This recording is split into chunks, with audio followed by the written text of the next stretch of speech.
I used to work out a lot with weights, and the check comes due on that. Your joints start to hurt, this, back, knees. It just happens.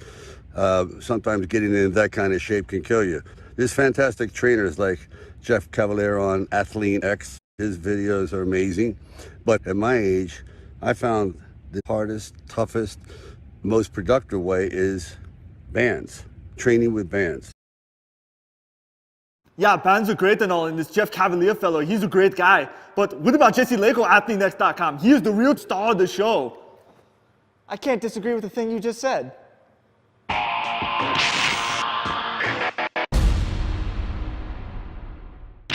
What's up, guys? Jeff Cavalier, ATHLEAN-X.com. You see, I've always been a Stallone guy. And Arnold, you just gave me more validation as to why. But the fact is, we're talking about bands today, guys. That's what we can all agree on. And you can actually build muscle using just bands. I'm continuing the series. Today, we're talking all about shoulders. What can you do to hit the middle, front, and rear delt? As a matter of fact, hit the whole shoulder together. These are the exercises that you want to focus on. Let's start breaking them down one by one. So when it comes to building bigger shoulders, we're going to start here with the big exercises. You know, the ones that hit all three heads at once. And you can't start without talking about the overhead press. You see, there's a challenge, though, when it comes to overhead pressing with bands. Usually, you're either using something that provides a good amount of tension, but you just can't stretch it far enough when it comes all the way from the ground, or you opt for something lighter, and it just doesn't provide enough overload to cause growth. So instead, you do this. And this is the lying one-arm press. And what this does is it fixes the band length problem, because I can start with a bent leg and I can match my strength levels to provide just the amount of tension that's going to create the overload necessary for growth. Of course, as I get stronger, I can creep my foot down further and further, increasing the length of travel and stretch of the band. I could also do something really unique here. I don't have to just settle for the concentric overload. I could actually introduce an eccentric overload as well. Once the band is fully extended up over my head, I push my foot down and try to control the descent of the hand back down to shoulder level. Now let's say I want to do something different. I don't want to go for a tension overload. I want to introduce a metabolic overload to my pressing. Well, I could do this. This is the push press pull apart. And here I could actually focus a little bit more on increasing the time that I'm under tension at the top of the press. So when I press up overhead with two hands, now I actually get a chance to stay there, pull the band apart at the top, and then of course pull it back together, creating an adduction resistance that's making it harder for me to actually get my arms fully extended and my hands close together up over my head. When you're looking to get a little bit more explosive with your overhead pressing, the kneeling up and overs is the way to go. You see, what you do is you anchor the band underneath your knees, and then you put your hands in this prayer position so the band is not bending your wrist back. And you get to this tall kneeling position, and you simply drive this band up overhead as fast and as hard as you possibly can. Speed matters here. We're looking for power. We want to introduce a different stimulus here for those delts. This is going to definitely hit the front and middle delt. The rear delt, not as much. But don't worry, guys. We're going to be hitting those in just a minute. And with our 3 overall shoulder exercises down, now it's time to start working around from head to head to head. And we're going to start right here in the front with the front raise pull apart. You see, this is looking like a traditional front dumbbell raise, except we're doing it with bands. But when we get to the top, we can do something to introduce some new stresses here and prolong the time that we have to spend in this miserable top position of the front delt raise. And this is where we just simply pull the bands apart.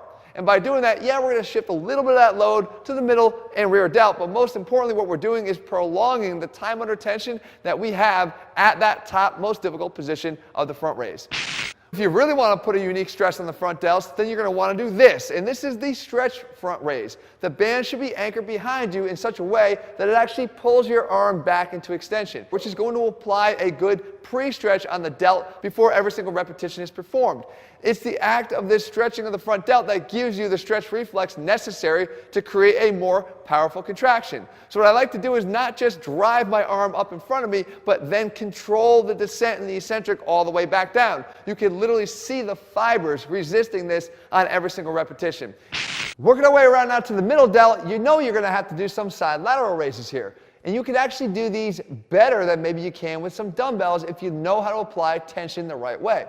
What I like to do, number one, is not anchor the band under the same side foot that I'm lifting my arm up on, but on the opposite side, because what it does is it gives me a little bit more range of motion in which I can actually apply the resistance of the band. And then I also want to make sure that I grab this thing the right way, because whether I grab a dumbbell or I grab a band with an overhand grip, I'm actually going to be at the mercy of any kind of weakness I might have in my wrist or any pain I might have in my forearm in terms of performing this with peak tension at the top of the rep. What I can do instead with the band is simply grab it this way, anchor it around the back of my hand, and then just focus on lifting up the entire arm. It's not so much focused on what's happening directly at the wrist. Now let's say you have some of those issues at your wrist or forearm, and you still want to take advantage of the gains you can have by doing these lateral raises. You can do the short arc version of this. And that's where you take a band of much heavier resistance, anchor it around your arms like you see me doing here, doubled up around the elbows, and then you simply drive your elbows out away from your body into abduction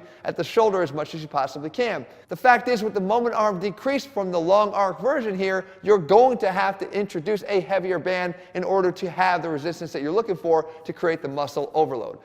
And now, of course, there's one other thing we can do, and this is my favorite variation for growing your shoulders with bands, and it's called the cross body lateral raise. And you can see right off the bat, one great advantage here, similar to the stretch front raise, is I'm getting a stretch on the mid delt. Something that almost never happens in almost any variation of a lateral raise, even when done with dumbbells.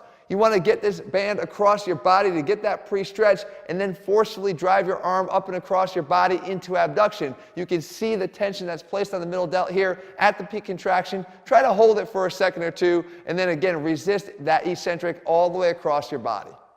But lateral raises are not the only way to hit the middle delts, guys. There's two more ways I want to show you that are incredibly effective at getting the job done. The first of which is actually called the banded high pull. You see, it looks exactly like the high pull that I recommend to you all the time for building bigger shoulders with dumbbells. And what this does is it not only introduces the abduction that we need to get our middle delts, but it has another component here that's so often overlooked, and that is some additional external rotation at the shoulder that can always be beneficial to producing not just strong, but healthy shoulders. So you can see, just like with the dumbbells, I don't want my elbows to beat my hands in the race to the top. If I were to do that, I'd simply turn this into an upright row, which we're not doing. Instead, I want to have the hands be higher than the elbows at the top, which reinforces the external rotation I just mentioned. But we have another option here too. It's called the hip hugger.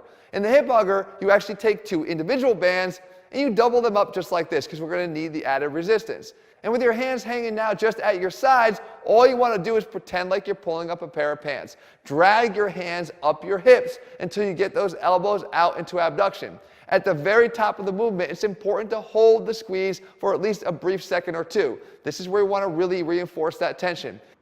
And now, as I mentioned earlier, that brings us all the way around to the backside, to the rear delt. And the first exercise I want you to do here is called the rear delt pull. You simply wrap the band around your back, and you're just going to do a band pull apart essentially. But how you grab the band is essential to getting the full benefits of this exercise. If you're to grab the band with an overhead grip, the tendency would be to try to actually do an elbow extension to get the band behind the body, but that's only shifting the work to the triceps. Instead, if you grab it like this, now the focus is on moving the entire arm. And with the arm being the focal point of the movement, now you're going to shift all that load to the rear delt doing the reverse fly. But you don't have to do it in standing only. As a matter of fact, you can increase the intensity and the focus one side at a time by doing this, the alternating bent over rear delt pull. You can see the position is the same. As a matter of fact, I get some additional benefits from the down arm in terms of shoulder stability right up into that shoulder blade. Either one of these is a great way to target the rear delt and help to get them to grow, especially if you've been ignoring them for far too long. And that brings us to exercise number 6. You didn't think we'd get through the whole video without doing a face pull, did you? Well, here you go. Here's your obligatory face pull video. Guys, you know I love this exercise. It also gets the external rotation built in to hit that rotator cuff. There's nothing better than a face pull. Maybe whipped cream. But these are good too. So there you have it, guys. Whether you're an Arnold guy or a Stallone guy, the fact is... Oh, come on, Jeffrey. What about the Jesse guy? Like I said before, he's the star of the show. Arnold, with all due respect, could you please let me finish my outro? I'll be back. Like I was saying, guys, never underestimate the power of bands when it comes to building muscle if you know how to use them. Guys, hopefully now, as far as your shoulders go, you know exactly what to do. If you want to see more of these in this series, make sure you leave your comments below. Tell me what you want to see next and I'll make the video. If you're looking for step-by-step programs, guys, all of them are available over at ATHLEAN-X.com. In the meantime, if you haven't already done so, make sure you click subscribe to turn on your notifications so you never miss a new video when we put one out. I told you I'd be back. I'm gone. How about that? Oh,